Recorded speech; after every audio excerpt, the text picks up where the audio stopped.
আসসালামু আলাইকুম রহমতুল্লাহ বারাকাতু। কেমন আছেন সবাই? আশা করি খুব ভালো আছেন। আজকে আমি রওনা দিচ্ছি মক্কা থেকে মদিনার পথে, নবীজির রওজা মোবারক জিয়ারতের উদ্দেশ্যে। নিজেই গাড়ি চালিয়ে যাচ্ছি। এই পথ শুধু একটা ভ্রমণ নয়, এটা এক ইমানি সফর। এই রাস্তা দিয়ে একসময় হেঁটে গেছিলেন রাসূল সাল্লাল্লাহু আলাইহি সাল্লাম হিজরতের সেই দিনে। নবীজি সাল্লাল্লাহু আলাইহি সাল্লাম এই পথে পাড়ি দিয়েছেন কষ্ট, ত্যাগ আর ধৈর্যের সাথে। তার প্রতিটি কদম আমাদের জন্য ছিল হিদায়াতের বাণী। এই সফরে আমি ভাবছি কত সহজে আমরা এখন মদিনা যেতে পারছি, কিন্তু নবীজির পথ এতটা সহজ ছিল না।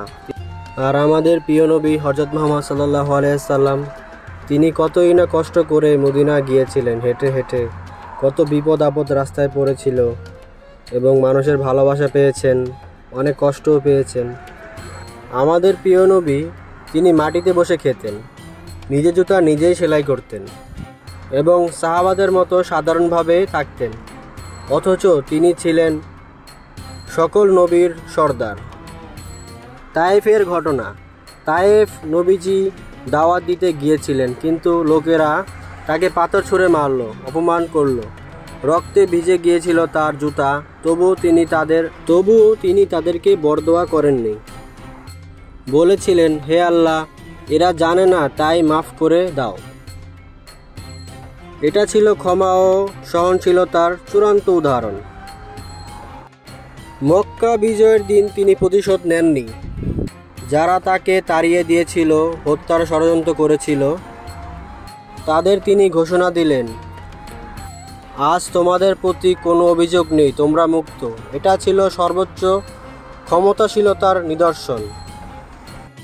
মক্কার কাফিররা নবীজিকে হত্যা করতে চেয়েছিল, তখন তিনি প্রিয় জন্মভূমি মক্কা ছেড়ে মদিনার পথে হিজরত করেন। এই ত্যাগ ছিল ইসলামের রক্ষার জন্য এক বিশাল অধ্যায়।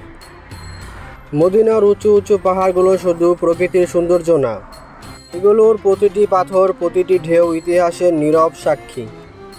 উহুদের পাহাড়, মদিনার সবচেয়ে বিখ্যাত পাহাড়। এখানেই ঘটেছিল উহুদের যুদ্ধ, সেখানে বহু সাহাবী শহীদ হন। রাসূল সাল্লাল্লাহু আলাইহি সাল্লাম বলেছেন, উহুদ আমাদেরকে ভালোবাসে আর আমরা উহুদকে ভালোবাসি।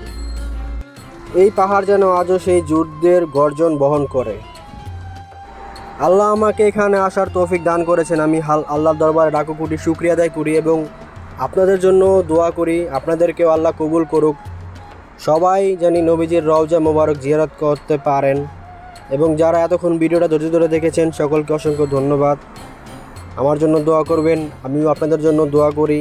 আপনারাও এখানে আসেন।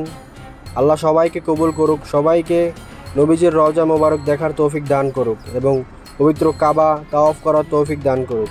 আমিন। আল্লাহ হাফেজ, ভালো থাকবেন সবাই।